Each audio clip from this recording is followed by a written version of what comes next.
Bonjour, bienvenue dans un nouvel épisode d'Easy French. Aujourd'hui, nous sommes à Paris, sur l'île Saint-Louis, et nous sommes avec deux invités spéciaux.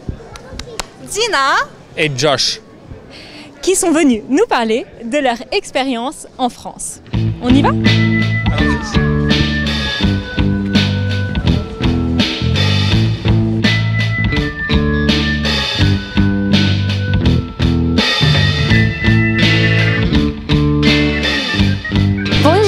Je m'appelle Gina et j'ai 21 ans et je suis à Paris depuis un an et je repars bientôt. Et je suis coréenne, je viens de Séoul et enchantée. Bonjour, je m'appelle Josh, je suis indien, mais je me suis installé en France depuis 3 ans maintenant. J'adore la France et je suis content de faire cet épisode avec vous. Bonjour, je m'appelle Daria, je suis ukrainienne. Je suis venue en France pour faire mes études à la Sorbonne. Josh, pourquoi est-ce que tu es venu en France ? Je suis venu en France pour les études, mais éventuellement je voulais travailler ici. Gina, quelle a été ta première impression de la France ? J'ai l'impression que France est tout à fait différent de mon pays, Corée. Parce que les bâtiments sont très anciens et je pense que les Parisiens aiment bien les trucs anciens et ils n'aiment pas changer leur quotidien. Donc je pense que cette ville est très charmante parce que je ne peux pas sentir ces sentiments à mon pays. Déjà, je pense qu'en Inde, on se sent confortable avec les pays anglophones et moi je suis un peu rebelle. Je ne voulais même pas postuler pour les études aux États-Unis. J'avais commencé à apprendre le français, mais je ne le parlais pas très bien. Donc je me suis dit, pourquoi pas deux pierres d'un coup ? D'une pierre, deux coups. D'une pierre, deux coups.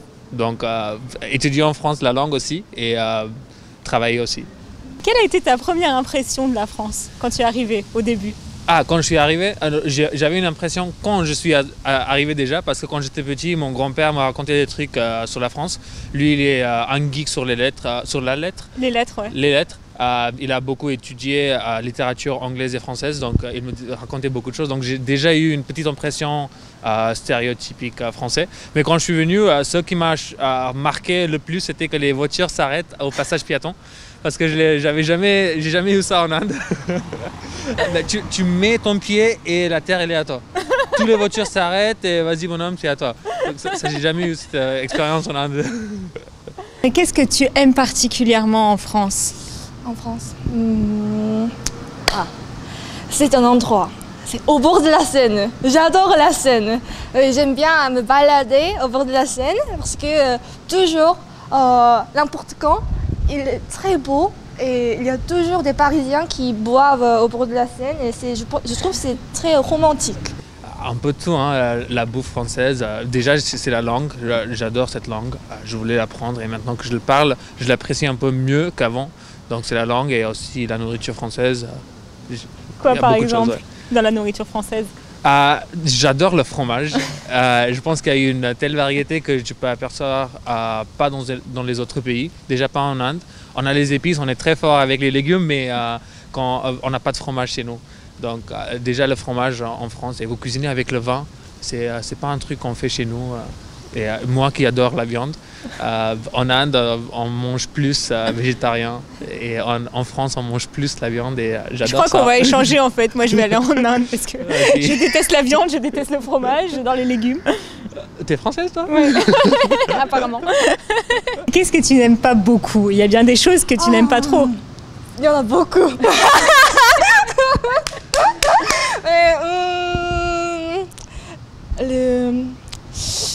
J'aime pas l'odeur du métro, surtout.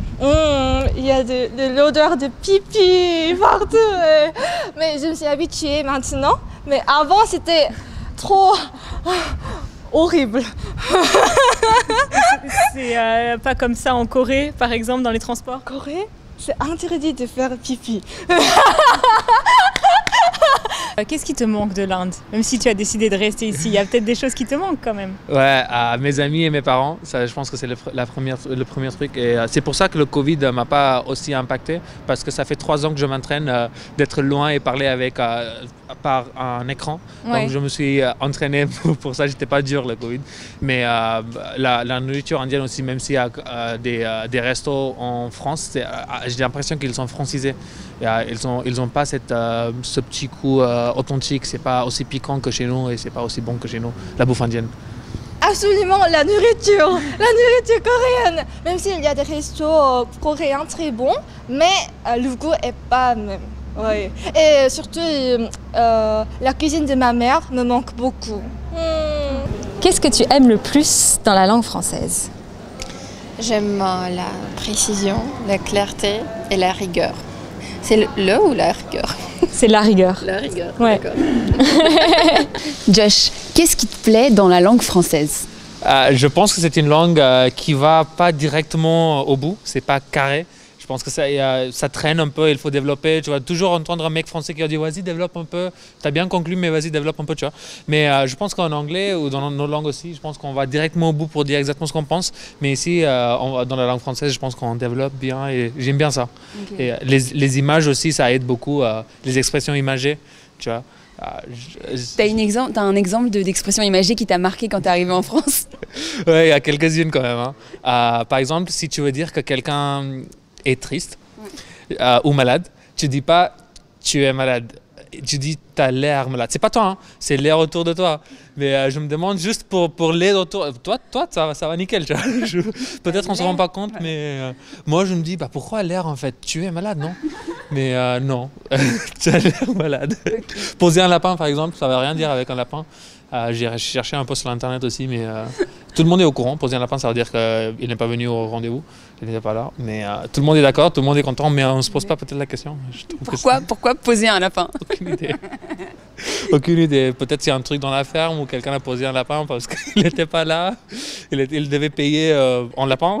Je ne sais pas. Il faudrait qu'on se renseigne, je pense. C'est vrai qu'elle est très bizarre, cette expression. Il y en a beaucoup, mais surtout la prononciation. Parce que la prononciation est très douce, comme une chanson.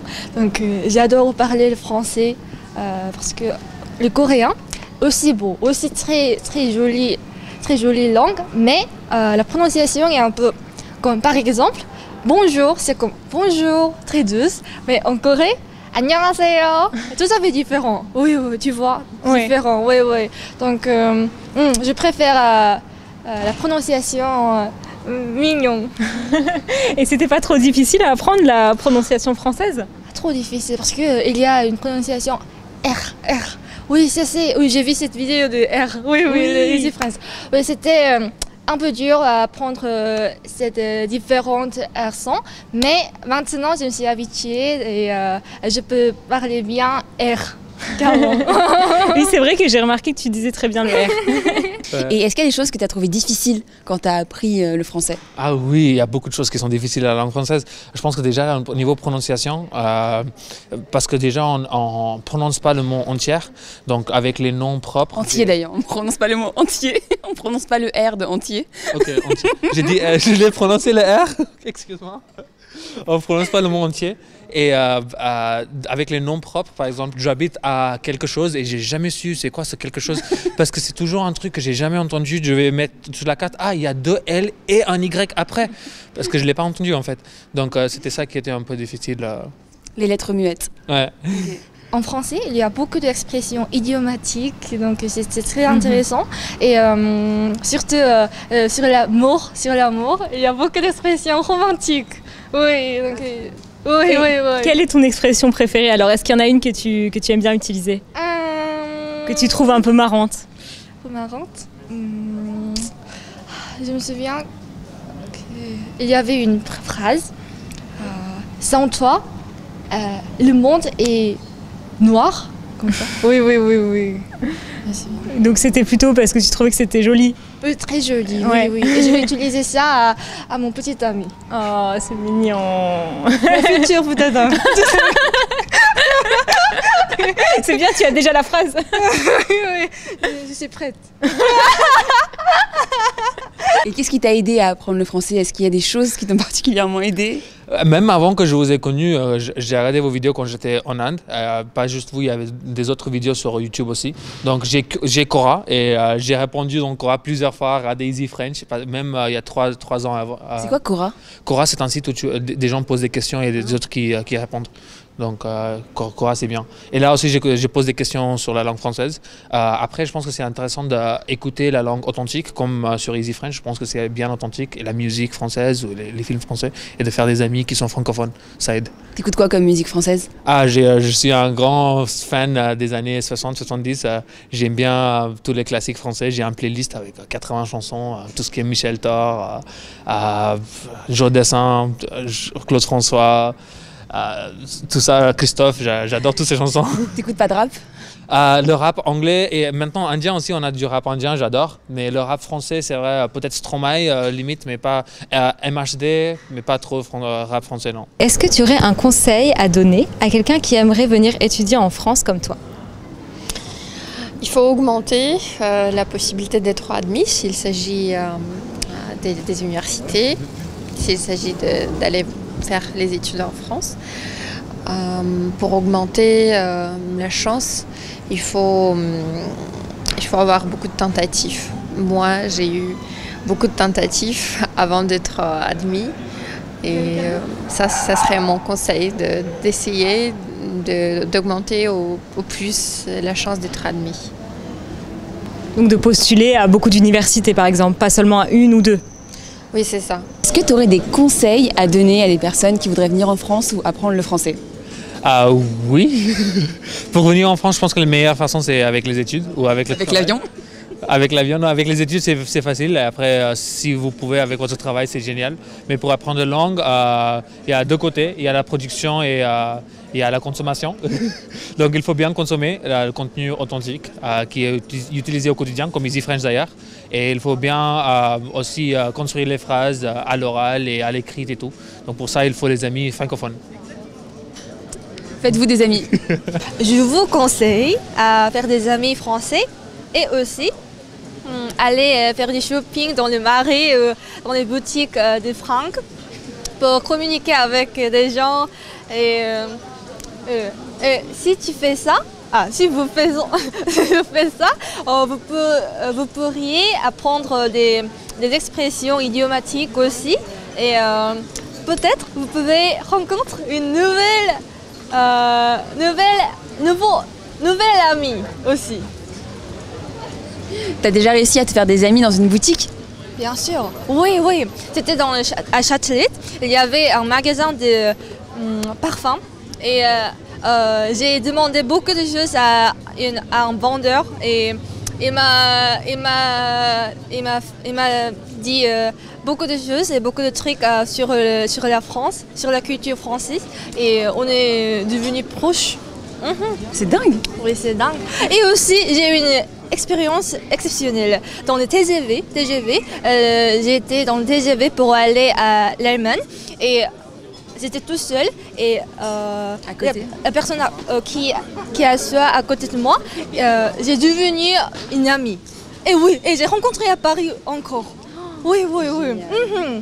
Par hasard.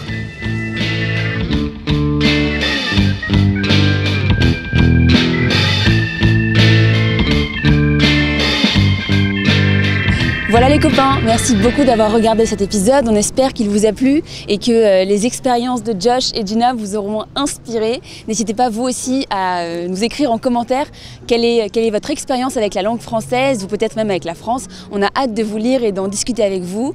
Et puis surtout, n'hésitez pas à partager et liker cette vidéo.